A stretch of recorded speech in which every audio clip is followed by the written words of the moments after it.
What is up, guys? How are you all doing? I'm doing great, thanks for asking. And what do we have here? We have a quick little video where I'm talking about one thing and one thing only, and that is the best games of 2014. Yes, sir. But we're not going to dilly-dally, we're going to get straight into it. And I'm going to let you know my top 10 games of 2014. There have been some serious competitors out there, some serious contenders, and I think this list is going to shock you. There's a few games in there that are quite obscure, that most people won't foresee to be on this list, but that's the whole point of this video, to add a little wow factor, to add a little pizzazz, and get into it, and maybe show you a game or two that you maybe didn't consider. But anyways, let's start the list off with number 10. In at number 10, we have Dark Souls 2, the hugely anticipated sequel from Dark Souls, the original game, and I must say Dark Souls 2 certainly delivered. Some people said it was a lot more easier than the first one, some people said it was a lot more harder. It just depends on how you play it or how you see it. I personally think it was a very well made game. It definitely kept in tune and kept in line with the original Dark Souls game, so they didn't really veer off to a random angle. They stuck to what they knew and they executed well, and that's what it is. But number 9, Mario Kart 8. Now, Mario Kart 8, I don't even need to explain this to you. Anyone who's ever played a video game knows about Mario Kart, and Mario Kart 8 is probably the cream of the crop for a lot of people.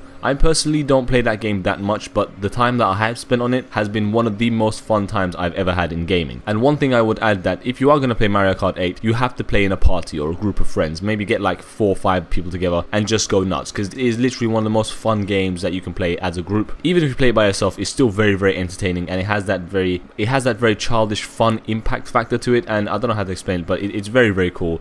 Next, we have number 8. Number 8, I put in Titanfall. Now, a lot of people might say Titanfall kind of didn't deliver as much as it promised. Yes, I agree. I also think the same. However, even if it didn't live up to the expectations that were out there, the game itself and what it gave to us was actually well polished and brilliant. Yeah, sure, it was lacking in a few areas, but the game that existed, the game that we played and we held, it was actually very well done, very crisp, very smooth, extremely fast-paced, and action-packed, and that's what people like in FPS games. So it definitely hit the mark. Number 7, The Forest. Now, this game is still in early access as far as I know. It's an alpha build. Considering it's early access game and it's not even fully released yet, it has so many features and it has so much potential that it is insane, and it would be a crime to keep it off the list. Sure, this is not a full release, so it's not a full game. However, it does deserve this spot because what it does achieve is something great. A survival story, a survival game that is located on an island after a plane crash. There are a lot of intricacies and very detailed things about the game, including the crafting mechanism and the combat as well. Number 6, Valiant Hearts: The Great War. Now, this is kind of like an indie puzzle game, and I must say that it's one of my favorite games ever, because it's set in World War I, and there aren't that many World War I games out there. On top of that, it's an indie studio, it's an indie game, and there's puzzle elements to it. Like, the entire game is you going around using your brain to get yourself in or out of certain situations. You have to use tactics, and you have to foresee things, and you have to plan accordingly. And it makes you think, and I love games that make you think. Also, the artwork is very nice. It's one of the most artistic games I've played this year.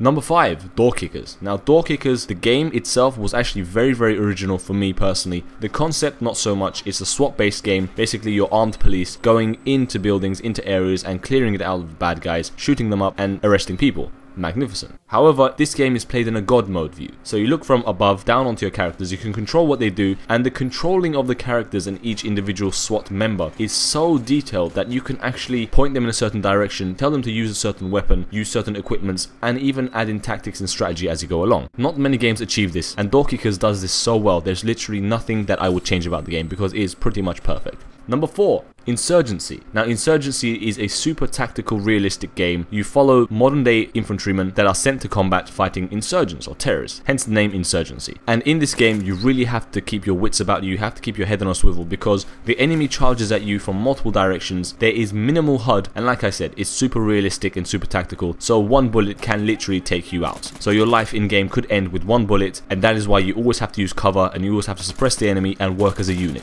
Also, RPGs are OP. They are crazy. If you see a guy with an RPG, actually don't even run the other way, it's not gonna help because the blast radius is huge. But RPGs are crazy in this game. Like I said, super realistic, super fun. Definitely a game that needs to be played with a couple of friends. Number 3, Middle-earth: Shadow of Mordor. Now, this game could potentially have been number 1, however, the other 2 games on the list are so good in my opinion that I just had to put it at number 3. But I don't even need to explain this, it's kind of like a Lord of the Rings spin-off game. It coincides with Lord of the Rings, not directly as such as it taps into the story, but it is linked in a way. And I think the combat is one of the best that's out there. If I can make a correlation between this game, it would have to be between Assassin's Creed and Batman. If you guys know the combat, you can jump from character to character, parry and block, and then do counter moves and kill people instantly, and this game does the exact same thing, but it takes it to a whole new level. The artwork and the graphics and the visuals are amazing, and the combat is silky smooth, so it's definitely one of the best games of the entire year.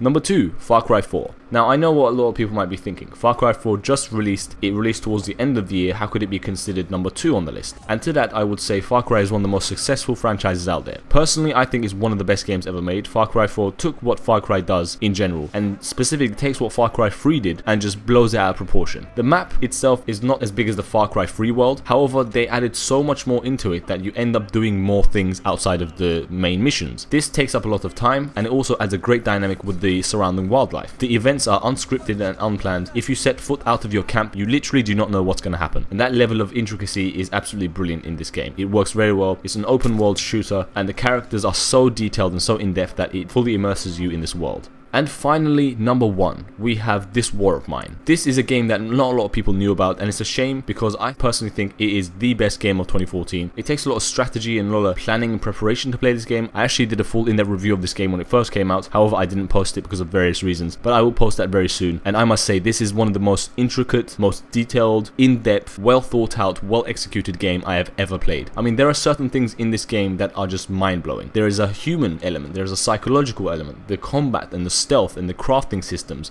and the bartering and the trading. All of that is so good that it blows your socks off. So that is why This War of Mine takes number 1 place, because it is well deserved. On top of all that, the artistic style of the sketchy drawing and the graphics of the game from the side view make it very, very unique, as well as the game concept itself, where you find yourself in a war-torn country in the city and you have to fight to survive. And yeah, that is pretty much it for the video. That is my full list of my top 10 games of 2014. Let me know what your list is. Also, let me know if you agree or disagree with the list I came up with. Would you change any of the games? Would you add or take away any? And yeah, if you enjoyed the video, leave it a like. If you did not enjoy the video, leave it a dislike. That's perfectly okay. And I will see you guys in the next video. Thank you all for tuning in.